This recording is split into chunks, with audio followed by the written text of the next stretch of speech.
ज्ञानाञ्जनशलाकया चक्षुरोन्मिलितं येन तस्मै श्रीगुरवे नमः। श्रीचैतन्यमनोभीष्टं स्थापितं येन भूतले स्वयं रूपकदा मह्यं ददाति स्वपदान्तिकं। वन्देऽहं श्रीगुरु श्रीयुतापदकमलं श्रीगुरुन् वैष्णवांश्च श्रीरूपं साग्रजातं सागणरघुनाथान्वितं तं सजीवं साद्वैतं सावधूतं परिजनसहितं कृष्णचैतन्यदेवं श्रीराधा कृष्णपादान् सागरललिता श्रीविशाखान्वितांश्च नमो विष्णुपदाय कृष्णपृष्ठाय श्रीमते भक्तिवेदांत स्वामिनिति नामिने नमस्ते सरस्वती देवे गौरवाणी प्रचारिणे विशेषवादी पाश्चात्य देशिकारिणे कृष्णाय कृष्ण प्रेम प्रदाय कृष्णाय कृष्ण चैतन्य नामिने गौरवाणी नमः। हे कृष्ण करुणा सिंधो दीनबंधो जगत्पते गोपेश गोपिका कांत राधा कांत नमोस्तुते। सप्त कांचन गौरांगी राधे वृंदावनेश्वरी वृषभानुसुते देवी प्रणमामि हरिप्रिये। वाञ्छाकल्पतरुभ्यश्च कृपा सिन्धुभ्येव च पतितानां पावनेभ्यो वैष्णवेभ्यो नमो नमः। जय श्री कृष्ण चैतन्य प्रभु नित्यानंद श्री अद्वैत गदाधर श्रीवासदि गौरभक्तवृंद। हरे Krishna Krishna Krishna Hare Hare Hare Ram Ram Ram Hare Hare. Hare Krishna, welcome back. We are looking at 16th chapter Bhagavad Gita. So last time we did the first 11 verses. We are seeing the second part of it. So as usual, we'll start with the verse where Yamunacharya summarizes the chapter. Devasura Vibha Gopti Purvika Shastra Vashyata Tattvanusthana Vijnana Stemne Shodasha Uchyate. The Deva and Asura classification amongst humans is told, followed by the subjection of being under the control of the Shastram is told in the 16th Adhyaya for steadfastness of the knowledge about Tattva that is to be attained and the Anushtana that is the means to attain it. Okay, so this summary verse basically of Vimnacharya, again coming back to the big picture of the Gita, the last 3 chapters of Bhagavad Gita are essentially speaking about the Anushtana. Anushtana means the hita, that means the practice. And the practice is what? Karma Yoga, Jnana Yoga, Ashtanga Yoga, Bhakti Yoga. This is the practice that Bhagavad Gita talks about. Right? And for this practice, whatever is required as an appendix, which was not spoken earlier, Krishna has already spoken all the yoga systems in the first 12 chapters of Gita. But whatever is not spoken is being touched upon in 16 to 18 chapter. And 16th chapter, what is Krishna speaking? Krishna is speaking about Deva Asura Vibhaga. The Deva and Asura classification among humans, Yamunacharya says, that's his commentary. So he says this is among humans. That means among humans we have the tendency to be having this Deva and Asura gunas, and one has to be careful to work towards Deva guna. Why? Because only if you work towards Deva guna, then that Anushtana of yoga will work on you. Right? If somebody is asuric and he becomes a devotee or whatever, some yogi, then it is only trouble for everybody. Right? We all have experience. Sometimes we see some people who have taken to some kind of spirituality, but their basic nature is extremely asuric. So that has not. So on top of an asuric nature, if someone tries some kind of yoga system, then that becomes a disturbance in society. So first one has to have Devi Guna, Devi Sampat, and then one has to do some yoga marga. See, that is the whole focus of this chapter. That's why this chapter is there over here, 16th chapter. To remind us that first of all, you should have Devi Guna. Okay, so in the 16th chapter, there are only 2 topics, actually 3 topics. First is, what are the characteristics of the Devas and Asuras? That is the first topic, which is the first 18 verses. 19th and the 20th verse is about the destination of the Asura. 21st and 22nd verse is about how one can avoid the Asuri Guna. Because after hearing Deva and Asuri Guna, somebody will say, Are Baba, so much of Asuri Guna is being discussed here. How can I avoid coming under the pitfall of Asuri Guna? So the solution for that, Krishna speaks in verse number 21 and 22. And finally, in 23 and 24, Krishna is talking about how everyone is Shastra Vashyata, how we are all subjugated under the control of Shastra. That means nobody can say, see, this is applicable like to literally everybody, to the extent that even if God comes to this world and doesn't accept Shastra, we don't accept him. Right? Like Buddha comes, is considered Vishnu avatar only, but still we don't accept him because Shastra Vashyata is not there. He has given up Shastra. So we cannot accept Buddha. So what to speak of normal people and what to speak of gurus and acharyas and sampradaya acharyas and everyone.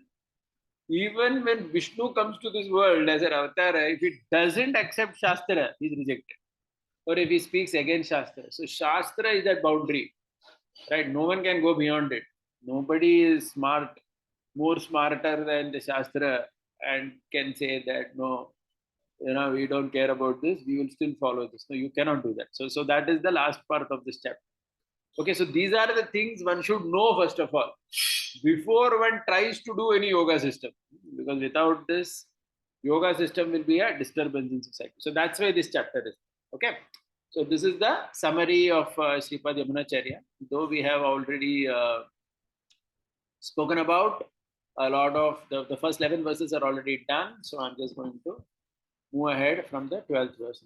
Just let me just move ahead to the 12th verse. So here actually the translations of Ramanujacharya and the translations of Srila Prabhupada are almost same to same. So there are no difference by and large in the translation. But in the commentary, there are some, obviously some differences, as in Ramanujacharya focuses on some points. So that's where we would like to focus on. But translations are pretty same. Because it's very, it's a chapter like as clear as sunlight. So the words are pretty clear. Anyway, let's start with the 12th verse today. So we are discussing the Asuri Guna, remember.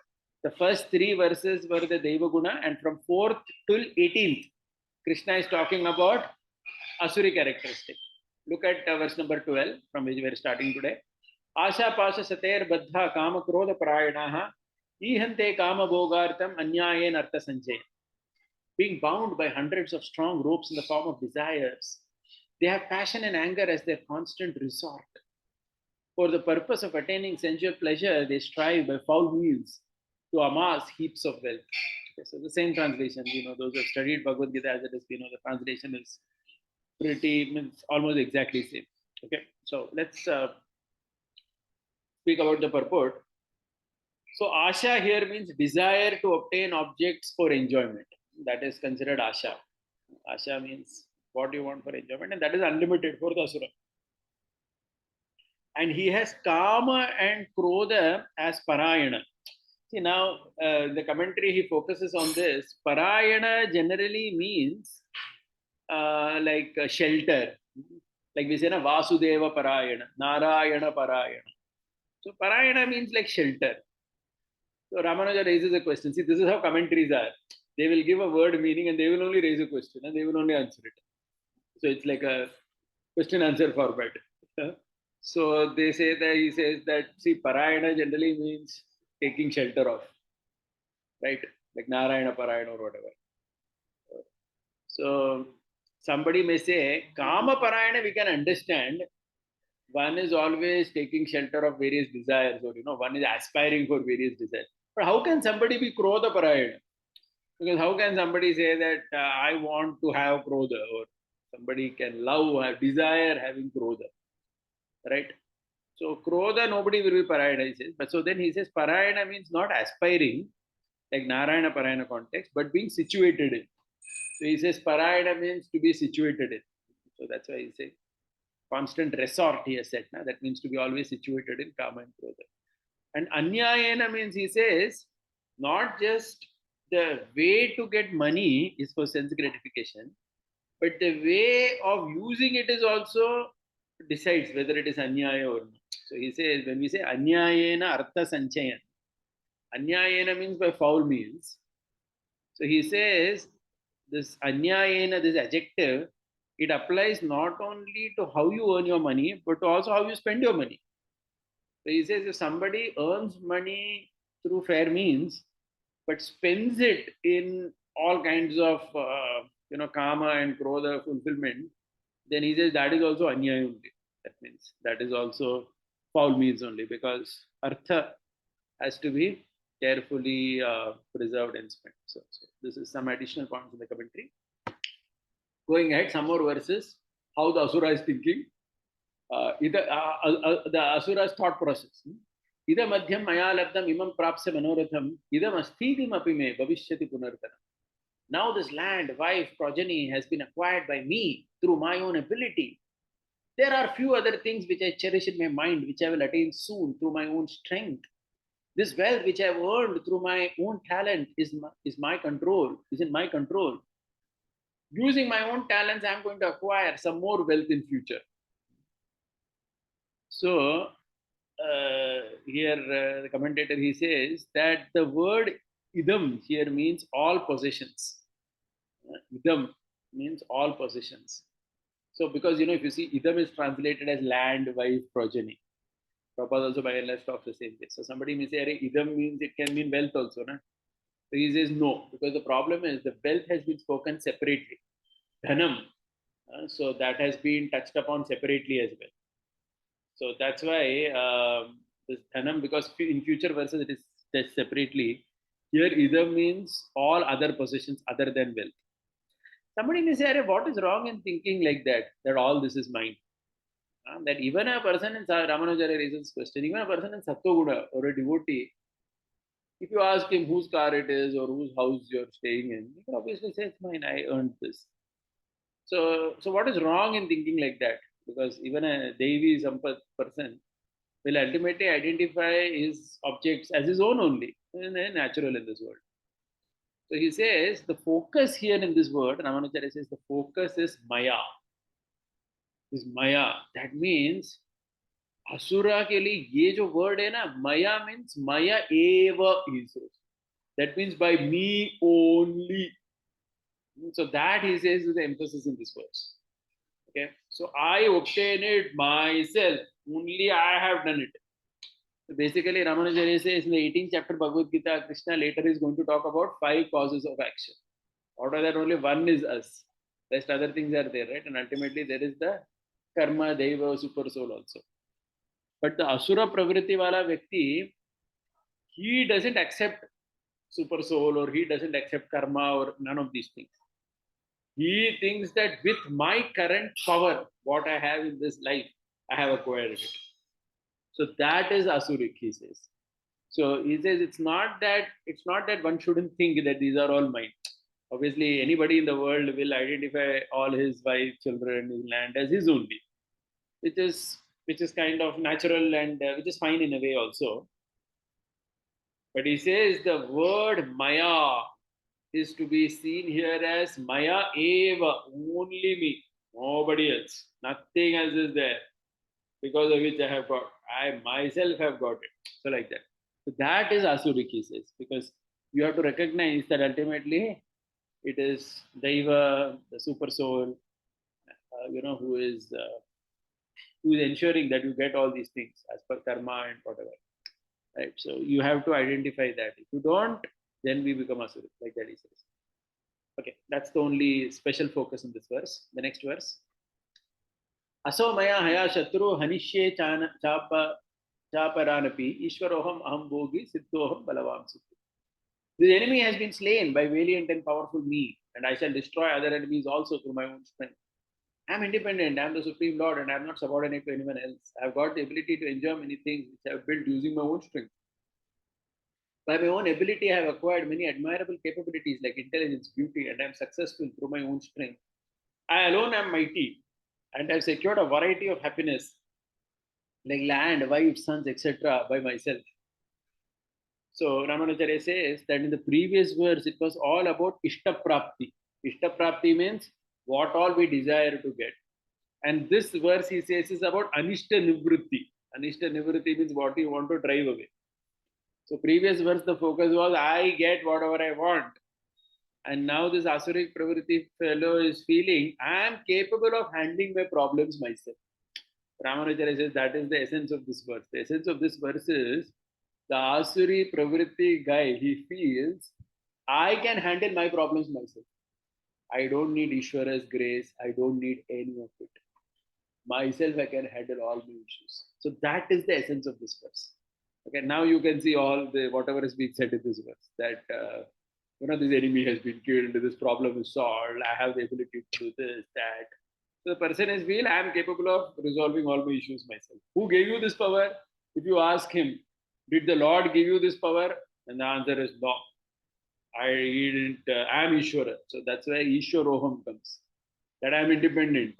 Lord and all has not given me all this power. I myself have this power by which uh, I can solve my own problems. So that's why all these words are coming, right? Siddha, Bhala, all these things. So, so if you see this entire translation, the whole focus is this only. That the person, Asuri Pravritti, is to not recognize the grace of the Lord in whatever we are doing. Like that. 15th verse. Audio अभिजनवान अस्मि कोन्योस्ति सदृशो मया यक्षे दास्यास्मि मोदिष्ये इति अज्ञान विमोहितः. I alone am wealthy. I am born of green lineage. There is none in the world now. There never was, nor there will ever be anyone who has secured such incredible capabilities in all respects like me. With one's own efforts, I am my own equal. I am going to perform yajnas through my abilities, and I am going to give a lot in charity, and a lot of fame and adoration. I am going to enjoy. Thus, these are the thoughts of persons who are steeped in ignorance, having weird knowledge of every aspect on a grand scale. So basically, the same thing is continuing that I will do yajna and dana for modishye. So Ramanujacharya focuses on this word modishye in this verse. In every verse, there is one word which every commentator picks up and which they hammer the whole commentary around. So this word modishye over here is what he focuses on, saying that this Asuri Pravritti fellow, he does everything for his own enjoyment. Because the whole perspective of yoga is what you do everything as a act which is pleasing to the Lord. That Lord may be Brahman in your understanding, that Lord may be Ganapatya in your understanding, that Lord may be Bhagavan in your understanding, whatever, at least from a basic karma yogi perspective, right? So, but this fellow doesn't have that idea. His thought is whatever I'm doing, it is for my enjoyment. So that basically disqualifies it. See, we have to also see these verses in the big picture. What is the big picture? These kind of thought processes will not help us be situated on the path of yoga. So if we are thinking that everything is being done for my pleasure, then he's gone. So that means yajna dana. He will also do some charity. Or the charity need not be in any spiritual sense or for some spiritual causes. It could be for anything.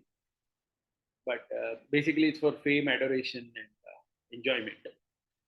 Okay, so that is what is most important. And that Ajnana, Ramanujacharya says, applies to all the verses. So is basically stooped in Ajnana. Okay, good. Going ahead. Aneka chitta vibhranta mohajala samavritaha prasakta kama bhogeshu patanti narakesu cha. Pulled and pushed by restless thoughts seeking innumerable sense objects, they are ensnared by the web of delusions, being excessively addicted in sensual enjoyments. And before their plans for endless sensual pleasures fructify, they die and fall into filthy naraka, which abounds in all sorts of foul substances. Yeah, so the focus in this verse is that too many desires, he says. That is the word which he focuses on in this commentary. Aneka chitta vibhranta. That means too many desires which are pulling him in all directions. So actually, the Gita does focus a lot on this about keeping our general desires under check and kind of managing our karma in a more reasonable way without going overboard. So that is always a focus in the Gita because without that one cannot start the path of yoga. Correct. So the Asuri Pravritti fellow, see the Gita. So many times what happens is we confuse giving up sinful desires with giving up action itself. The Gita's whole focus is you have to give up the thoughts of enjoyment in a selfish way, but you cannot give up action itself. That action is done for the sake of the world. which I have to go back to the Karma Yoga perspective. Because many times what happens when people hear that you have to give up enjoyment, people think that the Gita is talking about you have to give up action also. No, Gita doesn't talk about giving up action. So these are two different things. Right. So the focus here again is you have to give up all these desires which are taking you in different directions. Ramanujacharya raises a question: does a devotee not have many desires? Even a devotee may have a lot of desires. So he says, yes, he will have, but all his desires are ultimately going to the service of the Lord. So the direction is one. Okay, even though the desires are many, the eventual direction of all the desires is one only for a yogi. But for the bhogi, his desires are all, it's not converging anywhere like that. Prasakta means these two attached, and finally he will go to Naraka. Okay. Let's go ahead. Nothing more here. 70. Atma Sambhavita Stabdha Dhanamana Madhanvitaha Yajante Nama Yajneste Dhambe Na Vidhi Purvakam. The demonic type of persons are given to praising themselves. None else praises them. They consider themselves all perfect in all ways. They are self-conceited about their wealth, etc., and devoid of humility. They are intoxicated by their wealth, lineage, and scholarship. They perform various yajnas just to earn the fame that their masterful performance of Vedic sacrifices.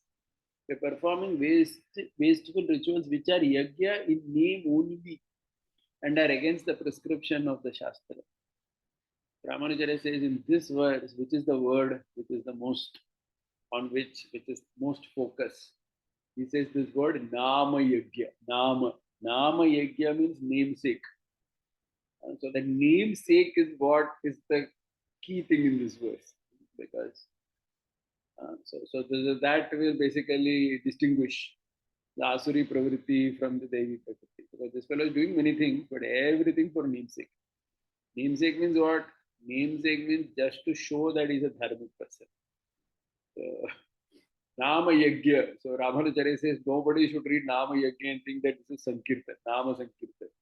He says no, this is not Nama Sankirtan. Because generally Nama Yajna, if you just look at it like that, somebody may say, Arey, Nama Yajna means Nama Sankirtan. He says no, this is not Nama Sankirtan.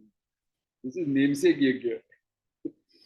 So he says that means what? That means he will only get a name of doing Yajna. Nothing he will get. He will not get any punya also. He will not get any bhakti. He is not going to go closer to the Lord. Neither will he get the heavenly planets. Nothing is going to get. Because it is just namesake yajna. Only thing he will get is he will get a name in the short term. People around will say he did a big yajna. That's all.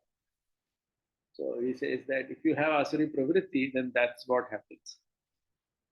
Another thing, so he focuses Atma Sambhavita. Atma Sambhavita means he says praised by him. It's a very interesting word. You see that dual word Atma Sambhavita. Atma means oneself. Sambhavita means being praised. That means I am only praising myself. Like we see this, right? Many people are there who are too much accustomed to self-praise. And they keep talking too much about themselves, which is considered very negatively. So it is said that dhana, he says in this context, that charity given should be such that your right hand shouldn't know that your left hand gives charity. You know, it's supposed to be very confidential. Because he says that because there may be a tendency to boast about one's charity and try to get some mileage out of it.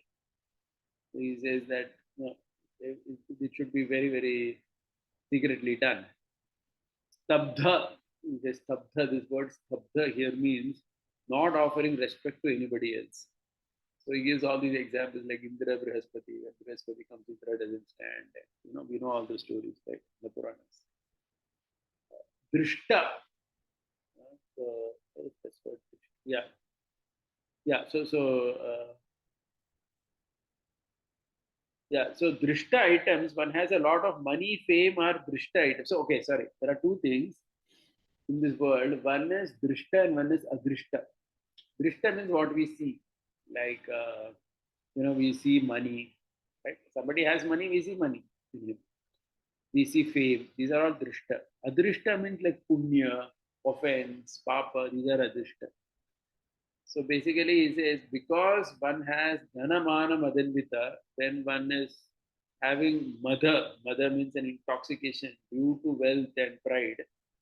One doesn't accept any adrishta items in life. That's his commentary. That means one feels that there is nothing like punya, papa, offense, and that. I can do anything to anybody because I have a lot of money, because I have drishta items. So the drishta person, due to mana, due to that pride, feels importance only for drishta items and not adrishta items. Like that, he gives a commentary. Okay, let's go ahead. 18th verse. So towards the end of the description of Asuri Pravritti. Ahankaram balam darpam kamam krodam cha samsritaha mamatma paradeheshu pradvishanto baya vyasuyakaha. Being full of egotism in the form of I do everything myself without requiring help from anyone. Filled with a sense of power, that my power is adequate to achieve anything. So that samashritah, he attaches to every word. Dharpa samashrita, that means filled with arrogance that is no one equal to me. Kama samashrita, nurturing their arrogance by thinking I can get everything that I want just by desiring it. See, that is kama samashrita. That means whatever I want, I can get it. Krodha samashrita, and fuming with the thought that I can kill anyone who hinders me from attaining what I want. These persons of demonic disposition bear strong hatred towards me, the Supreme Person, who resides in their own bodies and also in the bodies of others. Being unable to tolerate even the idea of my very existence, they perform the work such as yajnas. Abhyasuyakaha. Okay, so here only the qualities are said. It is speaking about those who do yajnas in the previous verse. In the previous verse, it was said, no? So this verse is, he says, is the continuation of the previous verse. In the previous verse, it was said, right? These Asuri people do yajna. With what qualification they do yajna, with what thought process they do yajna, that thought process is listed out here. Okay. So the first is ahankara. So for that, Ramanuja quotes the verse from the Mahabharata. Yadi ahankara ashritya yajna dana tapakriya kurvam stat phalam apnoti puna avartanam tu tat. So the Mahabharata verse it says if person does yajna with ahankara and gets something, that fruit will not be useful to him in any way. Okay, so this is like Ravana or Hiranyakashipu. So that is ahankara. Then dharpa means to think that there is nobody like me. Okay, that means sarva avajna hetu. So dharpa, if somebody has dharpa, then basically he feels there is no one equal to me and I can disrespect everybody. So he quotes a verse from Ramayana where Sita Devi tells Ravana, Iha santo navasanti satova nanu vartase. So Sita tells Ravan that in Lanka, is there no dharmic person here? Or maybe you don't listen to such people who may be here. Like that she says. Because that is what happens to somebody who has dharpa. Kama means, of course, desires. Mama kama matram nagaram samvatsare. That means it is due to my desire only that I can get anything. So kamam, look at the translation. Kamam is not translated just as desire. It means whatever I desire, I can get it. The person is so confident. Tamashrita, one who has taken this as the basis and their wealth in life. So that is the translation he gives for the word Samashrita. One who has taken this as the basis in this life. Okay, now how does Paramatma see such persons? Okay, so the point here is, Ramanujari is very beautiful example he gives. He says that this Asuri Pravritti guy, he feels that there is no Ishvara who is helping me. I am only getting everything. But he says, how does the Paramatma see such people? So for that he gives an example. The example is also a very traditional example. The example is, there is a boy who fought with his mother at home. And when he fought with his mother, he goes to a matha. Okay, so because the traditional example, he doesn't go to a bar or he goes to a matha, some temple, he goes there. And he decides to spend the night there because he has fought with his mother. He doesn't want to sit at home. But the mother feels bad that, array, this my son, he fought with me and went away and he has not even taken dinner prasad. So what the mother does is the mother packs dinner prasad and comes to the matha and the manager of the matha who is there, She gives the prasad to the manager and tells the manager that my son, who's sitting in that corner in the mata in the temple, he has come here after fighting with me at home. He has not taken his dinner, so please give him this dinner. She tells him. So, and the mother tells the manager that if I only go and give, so the manager asks, why don't you only go and give? Why are you employing me for this? So the mother tells that the problem is if I go and give, he will not eat because he's fought with me right now. If you go and give, he may take it. So then the manager says, okay, I will do it. So the manager goes with that prasad to that boy who's sitting in the corner in an angry mood and says that why don't you take this? So the boy, when he sees the prasad packet, he's very happy. He opens and he starts taking. And then as he takes the prasad, he tells the manager that even my mother has never given me such tasty food. Like that he tells. And all this the mother is watching from a corner and she's satisfied that this fellow at least his hunger is gone, at least he has taken food so he can sleep nicely. So similarly, Ramanuja says, now look at the comparison here, that the Lord sends many things via the devatas or very various agents in this world to the Asuri people. The Asuri people also get many things. They are like a rebellious child who has fought with the Lord and who have come. Lord feels that if I give them directly, they will not like it. They will say that. We don't. So through various agencies, they keep getting it. But ultimately, it is all given by him only. But this fellow doesn't see it. This Asuri Pravati. He's like that naughty child who's telling the manager that my mother also doesn't give such tasty food. And you have me very delicious food. He tells that manager. Okay, so this is a very, very traditional example about a boy who fought at his home and who has come here, like that he gives. Okay, envy also is being described. Person cannot tolerate a great person. This is a very interesting definition of Anusuya. So he says, envy means you cannot tolerate a great person. And the greatest person is the Lord, so one cannot tolerate him. So, what does it mean to be non envious? So, here a verse is quoted. I think this is from Vishnu Puran or somewhere. Na gunan gudino hanti stauti mandan gunanapi nanya dosheshu ramate sa anusuya prakirtita. The translation is Anusuya. What is Anusuya?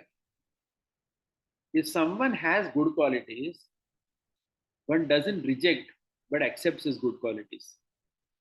Okay, that means if you see somebody having a good quality, then to say that he doesn't have all these qualities, that is envy.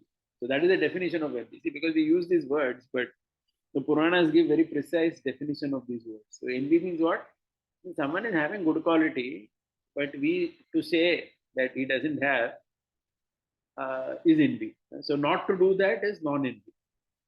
Even if he has good quality, yeah, one doesn't enjoy. And the other part of the definition is one doesn't enjoy seeing the faults of others. That means suppose you see some fault in somebody, then fault is there, so everybody can see. It's not. It doesn't take rocket science to understand that this person is having fault. But non-envious means so somebody may say, if I'm non-envious, should I not see the faults of people? So the Puranic verse is very honest in this. It's a very, very honest definition. The definition says that you should not enjoy seeing his faults. His faults may be there, you may see it also. You may see that this person is having fault. But you should not enjoy it. If you enjoy, then it means you're envious. So two criteria are given in this verse to understand that you're non-envious. First thing is, if he has good qualities, you should accept he has. You cannot simply, because you don't like him, you cannot say he doesn't have a good quality. And second thing is, even if he has fault and you see it also, you should not enjoy it.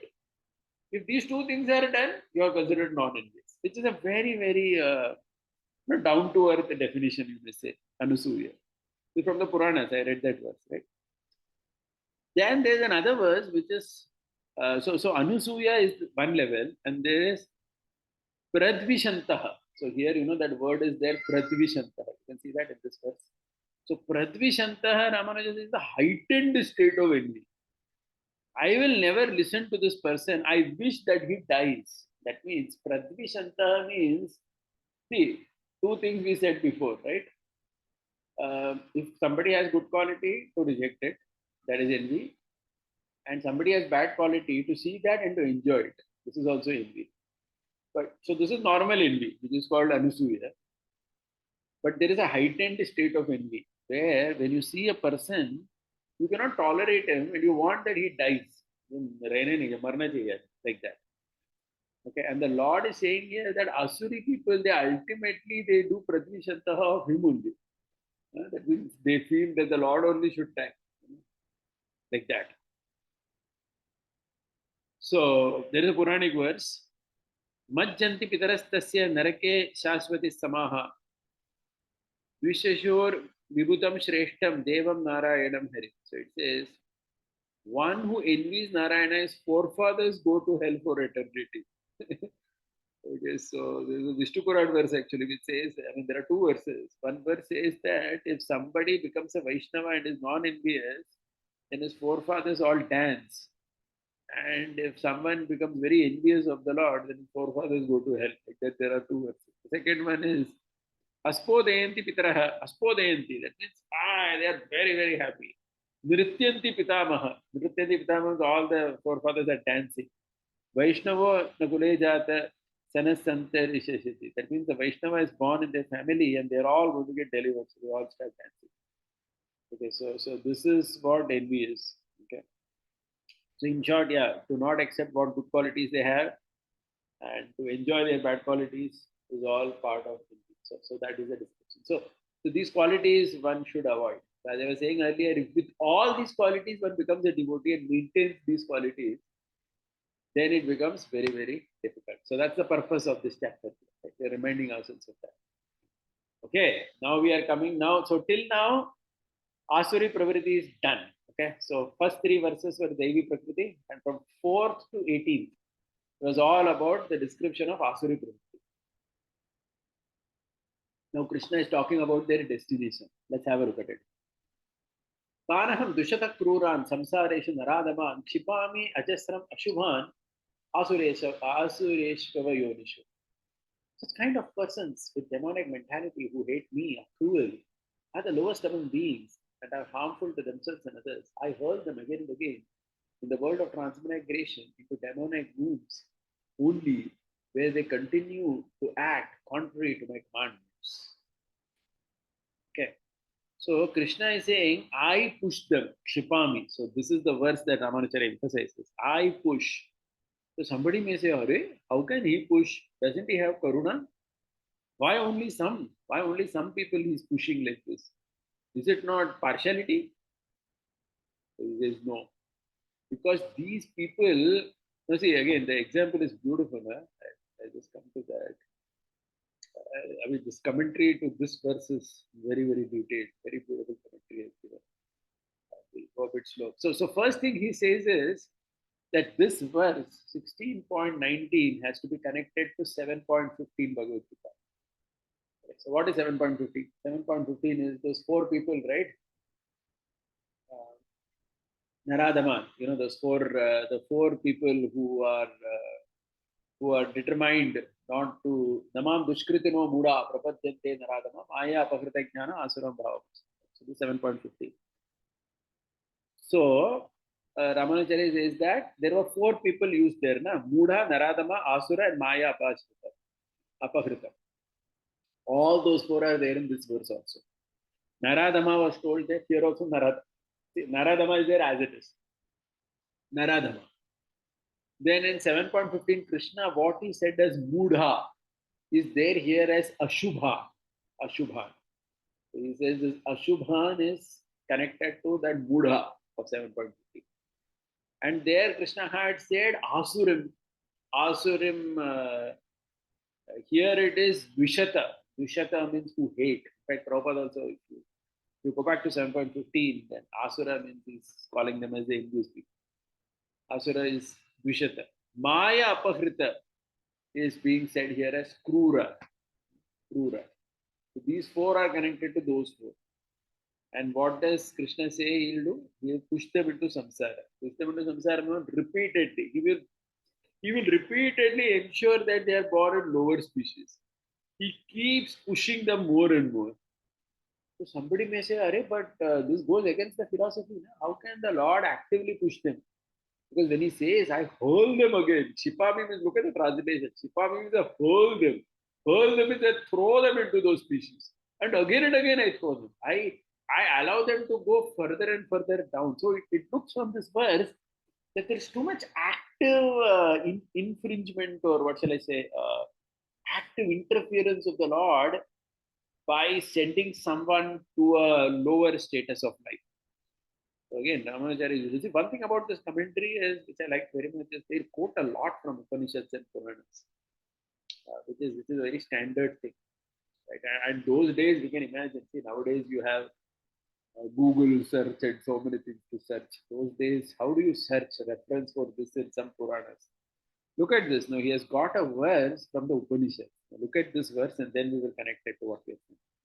एषेव साधु कर्म कारयति यमेभ्यो लोकेभ्यो उन्निमिषति एष एव असाधु कर्म कारयति तम अधो यन्निमेषति. See, this is an Upanishadic verse which says, if someone does good things in life, someone is a sadhu, a great soul, then the Lord will take him upwards and give him better and better births. And if someone behaves in asuric way, the Lord will make him do even more bad things and push him lower and lower. Okay, so Ramanujacharya takes this verse from one of the Upanishads and then he connects that verse to this verse. And he says that this verse and the Upanishadic verse is not for all people. Only two people are there for whom Lord will interfere a lot. Who are those two people? One who is a great devotee and one who is an asuric person. Both these people's life, the Lord interferes a lot. The great devotee, the Lord will keep giving him, pushing him better and better situations, give him more and more mercy like that. And the fellow who is asuric, the Lord will push him further and further down, make him do worse and worse things. See, that is also there in the commentary. So one may say, his free will only has gone, literally like that. He will make you do even terrible things. And for normal people, what happens? Ramanujacharya says, for normal people, he doesn't do all these. He's only the Paramatma, just giving anumati. Do what you want. Okay, so there are the middle people, and there are the very great souls, and there are these extremely asuric mentality people. Okay, if you say there are three categories of people, only first and three the Lord is interfering as per the Upanishad. The middle thing, the Upanishad is not saying anything. Even this verse is not saying anything. Krishna says in 5.15, I don't interfere. Like that. Okay, so somebody may say, why like this? Why is the Lord interfering in making him more and more? So for that, again, beautiful example. Example is classic. The example he says is, let us say a father has many children. Okay, and the father generally, he tells every child to behave nicely. And he gives good instructions to the children. And there are some children who obey, who listen to the father. But let's say there is one adamant child, a naughty fellow, mischievous character. He doesn't listen only to the father. He is, I'm not going to listen. Then the father understands that this fellow, he's not going to listen to my good instructions. I will allow this son of mine to do more and more mischief.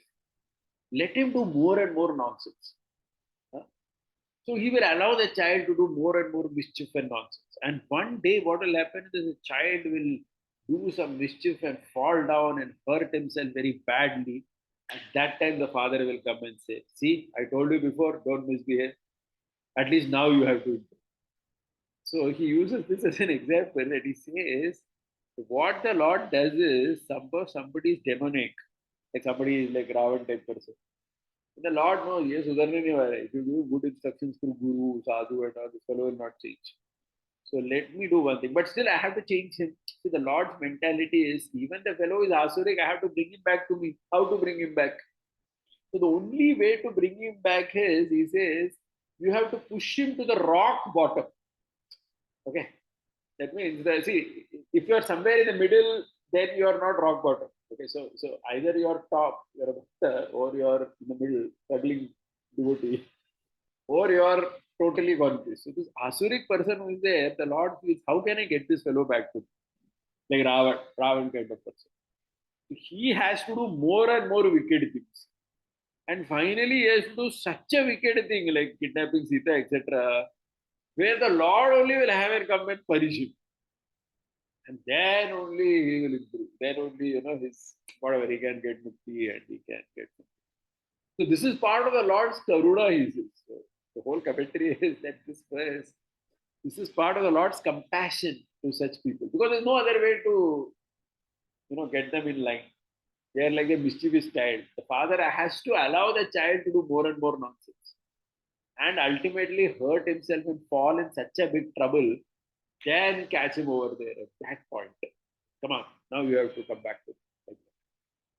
So like that commentary, which I thought is a very beautiful commentary. So this is so externally it seems as if this verse is very cruel. The Lord is cruel, but in this cruelty also, the commentator he brings out a compassion.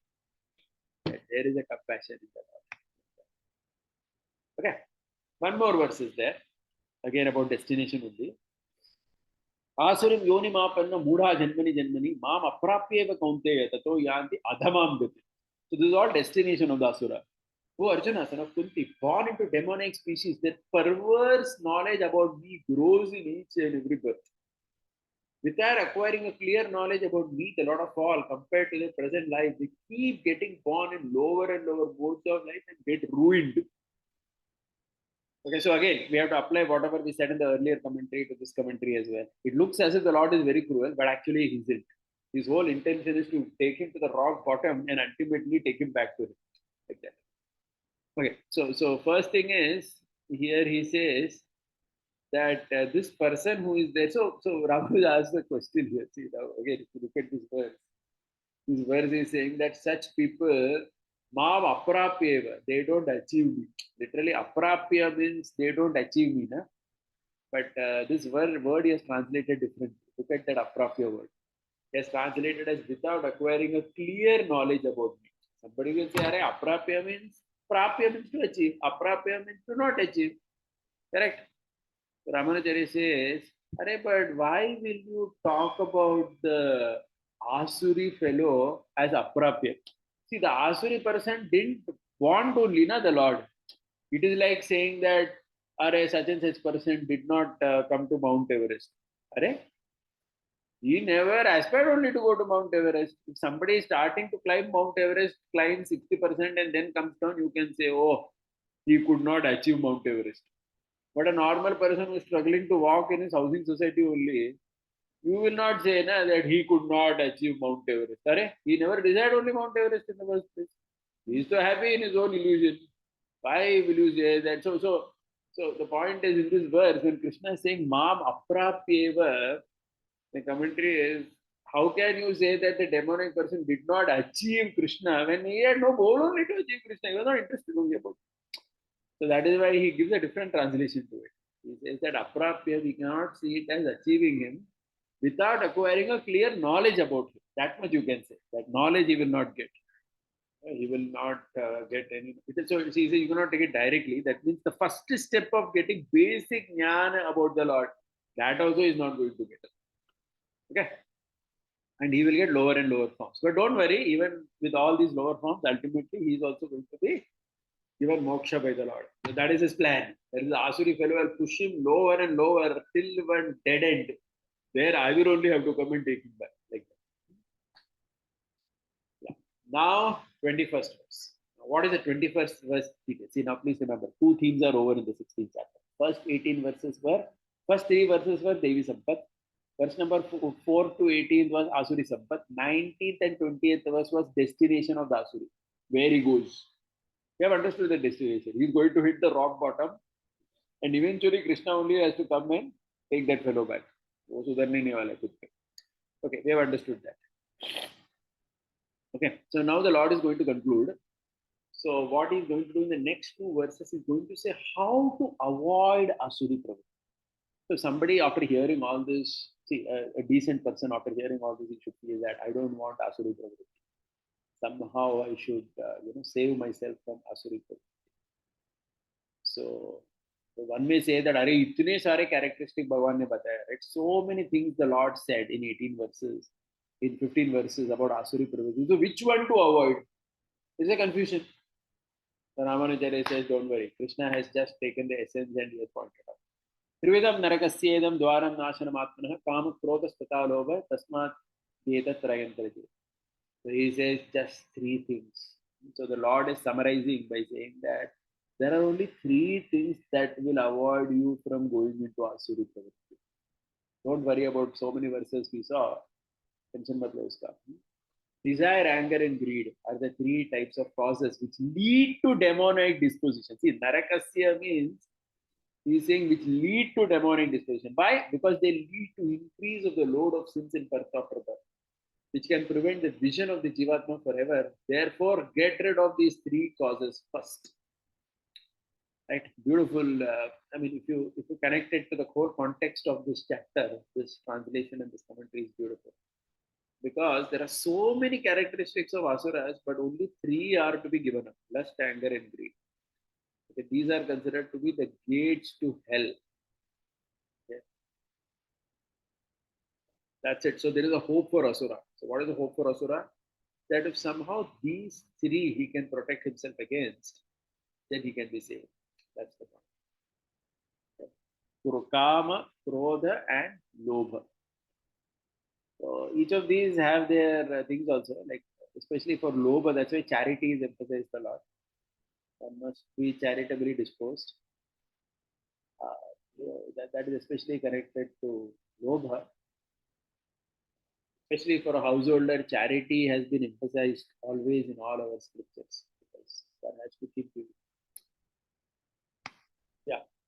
So the next verse also, he continues the same point. Ete vimukta kaunteya tamodware stribi naraha आचरित्यात्मन Shreyas ततो यान्ति paramgati. Oh Arjuna, the person who has abandoned these three causes. Which are the three causes? Kama, Krodha, and Lobha. Which are the cause of ignorance and contrary knowledge about me. He does good for himself by performing actions pleasing to me, and as a result, he attains me, the Supreme Person, the most exalted, excellent goal to be attained. You see this?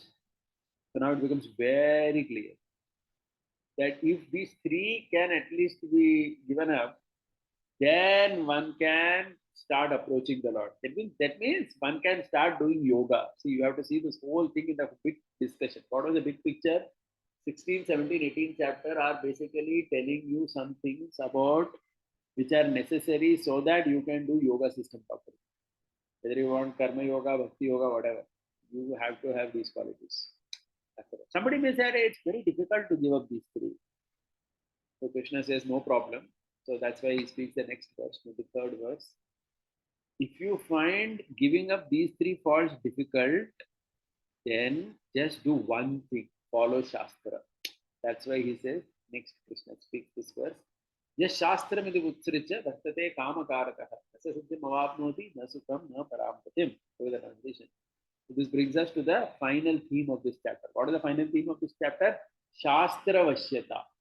Everyone is under the subjugation of Shastra. Nobody can say I'm independent of Shastra. The one who transgresses my stipulations which are quoted in the Vedas and acts according to his own impulse of desires, Kamakarata, such a person does not attain the perfection of means to attain Swarga in the next birth, nor any happiness in this life. What to speak of attaining liberation? Right? So once you are, so basically, see, if you give up, so first thing is, if you find giving up kama, krodha, lobha, everything too much, then see how you can follow Shastra in terms of your everything, all aspects of life. Shastra will automatically, slowly bring you to track and make you follow this. Nasiddhim means even if you do with Asura Bhava any yajna, whatever you start will never conclude properly and give you benefit. See, the point is because previously the verse said, na, even the Asura fellow is doing yajna. So somebody may say, if he's doing yajna, why he's not getting swarga and other things? So he's not going to get anything. Because his entire consciousness while doing yajna or dana, anything, everything was incorrect. So nothing is going to get. Nama yajna, has already been said. Namesake yajna only is doing. He's not going to get anything. Right, so he's not going to get any of these things. Swarga will not get happiness in this life. He is not going to get. He's not going to get liberation. Nothing he will get because he has given up Shastra. And the last verse is again very beautiful, right? Very in a positive way. Krishna says, "Tasmat Shastram pramanante karya parastitau jnatva Shastra vidanoktam karma kartum miharhasi." Since the self-willed person does not attain any happiness anywhere in this world where you are under the sway of karma, the Vedas, as clarified and explained by Dharma Shastra, Itihasas, and Puranas, is a source of valid knowledge in determining what ought to be accepted and what should be avoided. Clearly understanding the stipulations which are laid out in the Shastra, you ought to perform Karma Yoga, etc. Karma means from Karma Yoga onwards, they being the essence of my edicts in the form of the Vedas. Okay, so some commentary here. So first thing he says, Shastra is the pramanam for karya akarya. That means what can be done, what cannot be done. If somebody has to know, then one has to look at Shastra. So he says there are two things in Shastra. One is Tattva and one is Karya. So see, the Shastra says two things. One is Tattva. Tattva means the Shastra talks about who is Krishna, who is Paramatma. So in that, so then how do you see Karya Akarya in that? So we'll come to that. Okay, so there are two broad things in the Shastra. One is the Shastra speaks of Tattva, and the other thing, Shastra speaks of Upaya. Upaya means what is to be done and not done. Right? Upaya, like Bhakti Yoga, Karma Yoga, these are all Upaya. These can be done or not done by somebody. For sinful activities, you can avoid doing it like that. But then there is also Tattva, like Brahman, Paramatma, Bhagavan, Atma, all these things. So Ramanujacharya says Karya means what is accepted and what is not accepted. So he is given a very broad definition to the word Karya. See, generally Karya in Sanskrit would mean action. But he says here Karya means accepting and Akarya means not accepting. Thus, we can, if we give such a translation, then we can include both Tattva and Upaya. Otherwise, if you say Karya as only action, then you cannot include Tattva in it. No? Only Upaya. But the Vedas broadly are going to speak Tattva and Upaya both. So that is why he says, that's why he has translated Karya, Akarya. Look at how he has translated. What is to be accepted and what is to be avoided. Like that. So Tattva also you can accept and you can avoid. And the Upasana or the action which is there, that also you can accept and you can avoid. So Tattva and Anusthana, both are part of this chapter. The second line says Shastra Vidhan Uktum. Tattva cannot be done. Hence, he has used the word accepted here. So this is the main word in his commentary. Karya, Akarya. He focuses only on this. Thus he concludes this basic chapter by saying that the first three verses, Krishna spoke Deva. Then he spoke two verses actually, assuring Arjuna that he is of Devi Sampat. Then he spoke remaining verses till 18 about Asuri Sampat. 19 and 20 he spoke about destination of Asuri Sampat. 21 and 22 how to give up Asuri Sampat, Kama, Krodha, Lopa. And finally 23 and 24 how everybody is subservient to Shastra. No one is independent of Shastra. Right. With that we end the 16th chapter and next time we will move to the 17th chapter. Any questions, anyone? Yeah, go ahead. Go over is raised. Hari bol, Dhanavad Prabhu. No. So, first question is why karma is translated as desire and not lust? See, Kama actually, that lust which is there, it's a very, very pointed desire in one direction. In fact, even in the 7th chapter, when Krishna says, right, Kamosmi Bharata, Dharma Viruddho Bhuteshu Kamosmi Bharata Arshava. In our Prabhupada's translation, we are used to seeing there as am sex life not contrary to religious principles, right? Ramanacharya says, he says, in that same verse, how he translates it is he says that Kama means all types of desires, non-contrary to religious principles. That is Krishna. Mm. So, because Kama is a very broad thing, it's not, I mean, you are making it too restricted only by talking about the sex part of it, which is, of course, part of Kama. But Kama can refer to all types of desires, and there are desires not contrary to religious principles. So, there are in anything, eating, sleeping, mating, defending, in all aspects of life, there can be desires. So, he has translated that verse like that. And the same translation he maintains. So kama Got is maintained as general desire. Only thing is it cannot go overboard. So anything has a particular limit, and so that's why there are all these restrictions and kind of boundaries. Mm. Often, how much, those things determine with whom, where, when, all that. Right? So there's nothing wrong in desiring, for example, to have a good meal, but then it has to be again governed by Shastra. If you go out of that, try to have a great meal, then it becomes a problem. So like that.